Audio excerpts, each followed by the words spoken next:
श्री स्वामी समर्थ. आज मी तुम्हाला कुंकुमार्चन एक प्रभावी विधी सांगणार आहे. कुंकुमार्चन करताना आपल्याला कोणती काळजी घ्यावी लागते, कुंकुमार्चन करणे म्हणजे काय, कुंकुमार्चनाची विधी, त्यासंबंधी कोणती काळजी घ्यावी, कुंकुमार्चनाचे शास्त्र अथवा फायदे काय आहे, हे मी तुम्हाला आज सांगणार आहे. कुंकुमार्चन हे एक प्रभावी सेवा आहे.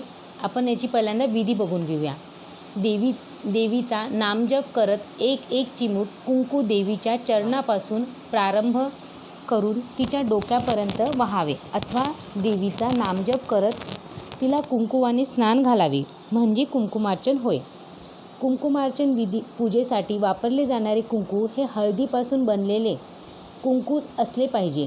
कुंकूमध्ये देवीचे तत्व आकर्षित करण्याची प्रचंड क्षमता असते, म्हणून देवीला कुंकू अथवा कुंकुमार्चन अतिशय प्रिय आहे. कुंकुमार्चन पूजेद्वारे देवी शीघ्र प्रसन्न होते. कुंकुमार्चन करण्यासाठी पौर्णिमा, अमावस्या, गुरुपुष्य अमृत योग, लक्ष्मीपूजन, मंगळवार, शुक्रवार अशा विशेष दिवसाची निवड करावी. तसेच घरात जर नवीन देवीची मूर्ती आणली असेल तर सुरुवातीला एकदा कुंकुमार्चन जरूर करावे.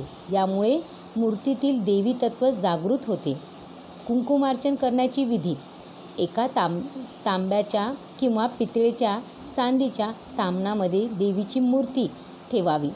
माता अन्नपूर्णा, दुर्गादेवी, महालक्ष्मी यापैकी कोणत्याही देवीची मूर्ती चालू शकते. अथवा श्रीयंत्र. माझ्याकडे हा स्फटिकचा श्रीयंत्र आहे. श्रीयंत्र किंवा प्रतिकात्मक वस्तू जशा सुपारी, यंत्र, तामपट, सुवर्णपट पात्रात घेऊन शुचिर्भूत करून घ्यावे. त्यानंतर देवीचे आवाहन करून पूजा करावी. लाल फूल वाहावे, गुलाब वाहावा.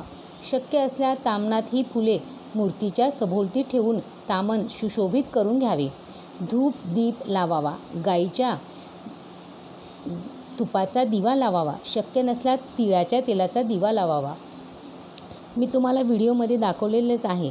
महालक्ष्मीची अशी सुंदर रेखीव चांदीची मूर्ती आहे आणि इथे माझ्याकडे स्फटिकचं श्रीयंत्र आहे आणि गजलक्ष्मी पण आहे. मी इथे सगळ्यांना कुंकुमार्चन करत आहे. त्यानंतर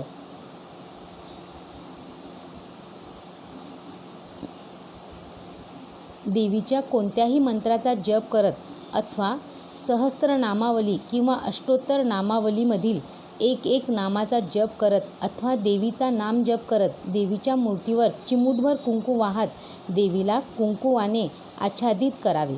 करंगळी तर्जनी बोटाचा स्पर्श न करता मृदेने म्हणजेच एक अंगठा, अनामिका, मधला बोट यांनीच कुंकुम घेऊन देवीच्या चरणापासून मस्तकापर्यंत वाहावे.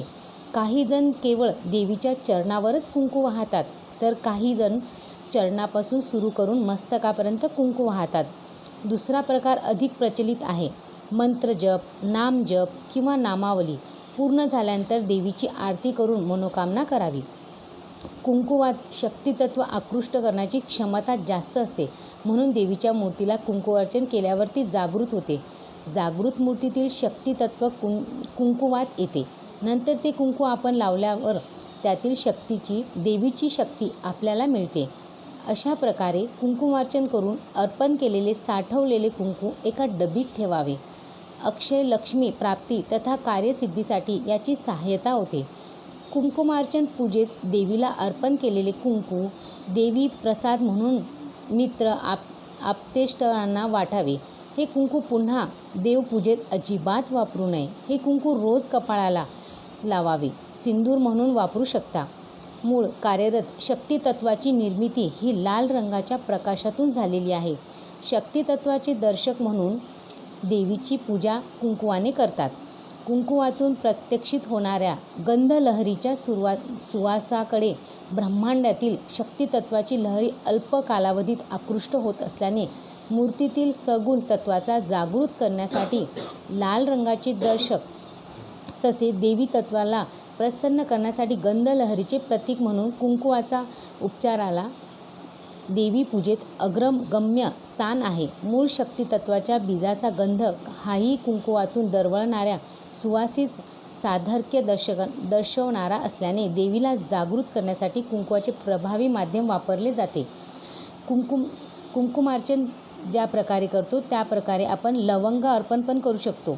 देवीच्या पायाजवळ आपण देवीचा एका कोणत्याही मंत्राचा जप करत, जसे श्री महालक्ष्मी देव्ये नमः असं म्हणून एक लवंग अर्पण करायची. प्रत्येकदा देवीच्या मंत्राचा जप करायचा. असे आपण 16दा, 21 वेळा, 51 वेळा आणि 108 वेळा म्हणू शकतो. मी इथे 16 वेळा महालक्ष्मीला लवंग अर्पण केलेले आहे आणि त्याचप्रमाणे गुलाबाच्या फुलांनी पण अर्चन केलेलं आहे आणि तुपाच्या दिवानी महालक्ष्मीला छान ओवाळून घेते आहे, आरती करून घेते आहे. त्याचप्रमाणे धूप पण ओवाळायचं आहे आपल्याला महालक्ष्मीला. कुंकुमार्चनची विधी करताना या गोष्टी जरूर कराव्या. देवीला तुपाच्या दिवानी ओवाळा, धूप ओवाळा, नैवेद्य दाखवावे देवी